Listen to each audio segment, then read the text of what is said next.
حجاب نے جلدی سے آگے بڑھ کر اپنے کمرے کی کھڑکی بند کی اور اس کے بعد ڈائری کے سارے صفحے سنبھالنے لگ گئی۔ تبھی ایک دم سے اس کے کمرے کی کھڑکی کے اوپر دستک ہوئی۔ حجاب ڈر گئی اور اس نے چونک کر پیچھے کانپتی ہوئی آواز میں پوچھا، کون ہے؟ تبھی باہر سے آہستہ سے دھیمی سی آواز آئی، میں عباد ہوں۔ جیسے ہی حجاب آگے بڑھی، حجاب نے کھڑکی کھولی تو سامنے عباد کھڑا تھا۔ آپ اس وقت یہاں پر کیا کر رہے ہیں؟ میں آپ کے گھر کی چوکیداری کر رہا ہوں۔ حجاب ہنسنے لگ گئی، لیکن ہم نے تو آپ کو چوکیدار نہیں رکھا۔ جی جانتا ہوں، یہ آپ کی ڈائری کے کچھ صفحات ہیں، یہ باہر گر گئے تھے، یہی دینے آیا ہوں۔ اوہو، ایک دم سے اتنی تیز ہوا کا جھونکا آیا کہ میں ڈائری کے صفحات کو سنبھال ہی نہیں سکی۔ غالباً آپ اس پر کچھ پرانی یادیں لکھ رہی تھیں، شاید آپ کے پرانے گھر کی یادیں۔ یہ بہت بری بات ہے۔ ڈائری ایک ایسا ساتھی ہے جس میں انسان اپنی پرسنل باتیں لکھتا ہے، اور کسی کی زندگی میں بھی اس طرح سے جھانکنا نہیں چاہیے۔ معافی چاہتا ہوں، میں نے تو بس سرسری سی ایک نظر ڈالی تھی جس سے مجھے احساس ہوا۔ یہ آپ کے صفحات۔ حجاب نے اپنے کھلے ہوئے بالوں کا جوڑا بناتے ہوئے عباد کے ہاتھوں سے وہ صفحات لے لیے۔ تبھی عباد بولا، کچھ زندگی ظاہری ہوتی ہے جس میں انسان رکھ رکھاؤ رکھتا ہے، اور کچھ زندگی اندرونی ہوتی ہے جو انسان کو کہاں سے کہاں پہنچا دیتی ہے۔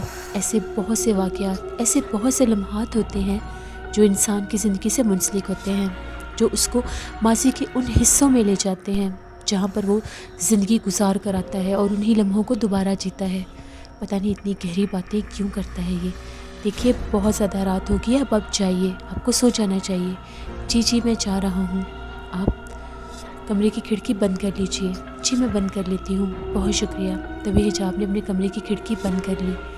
حجاب بہت زیادہ سہم گئی، پتہ نہیں یہ ساری رات باہر کیوں پھرتا رہتا ہے؟ آخر یہ باہر تھا اسی لیے تو اس کو میری ڈائری کے پیجز ملے۔ جب بھی اس کو دیکھتی ہوں بہت زیادہ کنفیوز ہو جاتی ہوں۔ حجاب نے اپنی ڈائری کے سارے صفحے سنبھالے اور اس کے بعد آ کر سو گئی۔ صبح حسب معمول عباد گھر سے جانے کے لیے جیسے ہی تیار ہوا تو صباحت اس کے لیے ناشتہ لے کر آ گئی۔ صباحت نے کئی بار عباد سے پوچھا تھا کہ آخر تم کیا کام کرتے ہو، لیکن عباد نے کبھی بھی یہ بات نہیں بتائی کہ وہ کیا کام کرتا ہے اور کہاں کام کرتا ہے۔ بس وہ چپ چاپ ناشتہ کر کے گھر سے تیار ہو کر چلا جاتا تھا اور ٹائم کے ساتھ ہی گھر واپس آ جاتا تھا۔ اب عباد نے گھر کے سارے کام کاج سنبھال لیے تھے۔ وہ ہر روز گھر کا سودا سلف لا کر صباحت کے ہاتھوں پر رکھ کر پھر جاتا تھا، یہاں تک کہ بجلی کا بل، سب کچھ، سارے کام وہ خود ہی کرتا تھا۔ گھر کے جتنے بھی باہر کے معاملات تھے اب عباد نے سنبھال لیے تھے، یہاں تک کہ محلے میں بھی کچھ باتیں ہونا شروع ہو گئی تھیں۔ لیکن صباحت نے کہا، مجھے ان باتوں کی کوئی پرواہ نہیں ہے، نہ میں کچھ غلط کر رہی ہوں اور نہ ہی میں نے کوئی ناجائز کام کیا ہے۔ اللہ نے میری مدد کی ہے، اللہ نے مجھے ایک بیٹے کے روپ میں ایک سہارا دیا ہے جو میرے سارے کام کر رہا ہے، مجھے لوگوں کی کوئی پرواہ نہیں۔ اگلے دن جیسے ہی عباد تیار ہو کر گھر سے جانے لگا تو اس کو دیوار کے ساتھ سے صباحت کے رونے کی آوازیں سنائی دینے لگ گئیں۔ تبھی عباد رک گیا۔ جیسے اس نے آگے جھانک کر دیکھا تو صباحت بیٹھ کر رو رہی تھی سسکیوں میں۔ عباد نے بڑی اپنائیت سے پوچھا، آنٹی کیا ہوا آپ کو؟ آپ کیوں رو رہی ہیں؟ صباحت کی آنکھوں میں آنسو بھرے ہوئے تھے۔ تبھی وہ کہنے لگی، بس کبھی کبھی بہت زیادہ تنہا ہو جاتی ہوں تو یہاں پر بیٹھ کر اپنے دل کا بوجھ ہلکا کر لیتی ہوں۔ رات میں نے ایک خواب دیکھا، میں نے خواب میں اپنا بیٹا دیکھا۔ آنٹی کیا آپ کا کوئی بیٹا بھی تھا؟ نہیں، میرا کوئی بیٹا نہیں تھا، لیکن میں نے خواب میں ایک لڑکا دیکھا، بالکل تمہاری طرح ہی نوجوان، وہ میرا بیٹا تھا، اور احسان الحق صاحب کی قبر پر میرے ساتھ گیا، وہاں پر ہم نے پھولوں کی چادر چڑھائی۔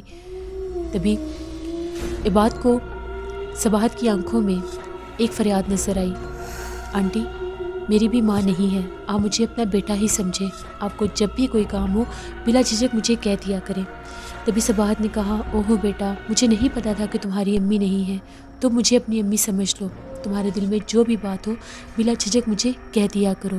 جی آنٹی، میں بھی آپ کو اپنی ماں کی طرح ہی سمجھتا ہوں، جب بھی آپ کو دیکھتا ہوں مجھے ایسے لگتا ہے کہ جیسے میں اپنی ماں کو دیکھ رہا ہوں، میں بھی تمہیں اپنے بیٹے کی طرح ہی سمجھتی ہوں۔ آنٹی آپ کو جب بھی کسی چیز کی ضرورت ہو، جب بھی کوئی کام ہو، میں آپ کے لیے حاضر ہوں۔ عباد نے اپنے سینے پر ہاتھ رکھ کے کہا تو صباحت نے کہا، بس ٹھیک ہے، کل پھر تم میرے ساتھ احسان الحق صاحب کی قبر پر میرے ساتھ جاؤ گے، ہم وہاں پر پھول چڑھائیں گے۔ قبرستان کا نام سن کر عباد کے چہرے کا رنگ اڑ گیا، تبھی وہ گھبرا گیا اور اس نے کہا، جی آنٹی آپ مجھے پہلے لسٹ لا دیں، میں آپ کو سودا سلف لا دوں۔ تبھی عباد نے صباحت کو گھر کا سودا صرف لا کر دیا اور خود چلا گیا۔ آج جمعرات کی رات تھی۔ قبرستان میں موت کا سناٹا چھایا ہوا تھا، ہر طرف خاموشی تھی۔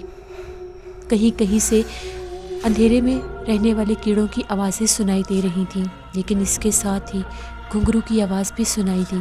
ایسا لگ رہا تھا کہ جیسے کسی بہت بڑی اسٹک کے اوپر کسی نے گھنگرو لگائے ہوئے ہیں اور وہ چلتے ہوئے قبرستان میں آ رہے تھے۔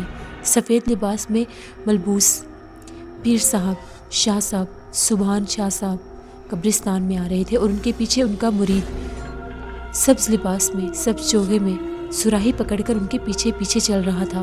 پیر صاحب نے ایک قبر منتخب کی، وہاں پر بیٹھ گئے اور کہا یہیں پر میں اپنا چلا پورا کروں گا۔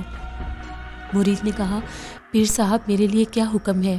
دیکھو تم اپنے اصل روپ میں آ جاؤ اور یہاں سے چلے جاؤ، ایک جن کی حاضری میں میں یہ چلا پورا نہیں کر سکتا۔ تبھی سبز لباس میں ملبوس اس مرید نے ایک سفید ہیولے کا روپ اختیار کیا اور ہوا میں مہلک ہو کر غائب ہو گیا۔ پیر صاحب نے اپنا چلا شروع کر دیا۔ اگلے دن صباحت نے جاگتے ساتھ دروازے پر دستک دی اور عباد سے کہا عباد بیٹا میں تیار ہوں، چلو ہم قبرستان چلتے ہیں۔ عباد کی طبیعت کچھ خراب تھی۔ عباد نے بہانہ بنایا آنٹی میری طبیعت بالکل بھی ٹھیک نہیں ہے، معافی چاہتا ہوں، میں آپ کے ساتھ نہیں جا سکتا۔ او ہو بیٹا کیا ہو گیا تمہیں، تم ٹھیک تو ہو؟ بس آنٹی میرے سر میں بہت درد ہے اور بخار محسوس ہو رہا ہے۔ تبھی سفید چادر اوڑھے حجاب آئی اور کہنے لگی امی چلیے میں آپ کے ساتھ چلتی ہوں۔ نہیں بیٹا لڑکیوں کا قبرستان میں جانا ممنوع سمجھا جاتا ہے۔ کچھ نہیں ہوتا امی، میں اب آپ کو اکیلے تو نہیں بھیج سکتی نا، اگر یہ نہیں جا سکتے تو ان کو آرام کرنے دیجیے، ان کی طبیعت ٹھیک نہیں ہوگی، میں آپ کے ساتھ چلتی ہوں، آئیے ہم لوگ چلتے ہیں۔ جیسے ہی صباحت اور حجاب دروازے کی طرف بڑھی تو عباد نے کہا رکیے مجھے صرف 2 منٹ دیجیے، میں ابھی آتا ہوں۔ تبھی عباد، حجاب اور صباحت تینوں قبرستان میں پہنچے تو عباد بہت گھبرایا ہوا تھا، اس کے چہرے کے رنگ اڑے ہوئے تھے کیونکہ وہ چاہ کر بھی قبرستان میں نہیں جا سکتا تھا۔ عباد قبرستان سے باہر ہی کھڑا تھا۔ صباحت اور حجاب اندر داخل ہوئی تو صباحت نے پیچھے پلٹ کر دیکھا اور کہنے لگی وہاں کیوں کھڑے ہو، چلو اندر آؤ۔ اس نے کہا نہیں آنٹی میں یہیں پر ٹھیک ہوں۔ عباد بولا میں اندر نہیں آ سکتا، مجھے گھبراہٹ ہوتی ہے۔ حجاب نے کہا کیا آپ میرے ابو کی قبر پر فاتح خوانی نہیں کریں گے؟ حجاب کی بات ٹالنا عباد کے لیے ناممکن تھا۔ اس نے کہا جی میں آ رہا ہوں۔ جیسے ہی عباد نے قبرستان میں قدم رکھا قبرستان میں ایک بھوچال سا آ گیا، ایسے لگ رہا تھا بہت شدید آندھی آ گئی ہے جو درختوں کو بھی اکھیڑ دے گی۔ درخت آپس میں ٹکرانے لگ گئے، شاخیں زمین پر جھولنے لگ گئیں، ایک طوفان برپا ہو گیا۔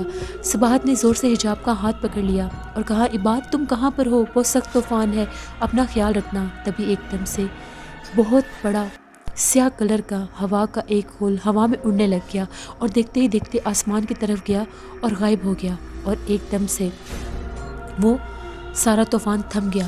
سامنے لوگوں نے دیکھا تو ادھیڑ عمر شخص سفید لباس میں ملبوس کھڑا ہوا تھا جو تیزی سے چلتا ہوا حجاب اور صباحت کے پاس آ رہا تھا اور آ کر کہنے لگا تم دونوں کے ساتھ اور کون آیا تھا؟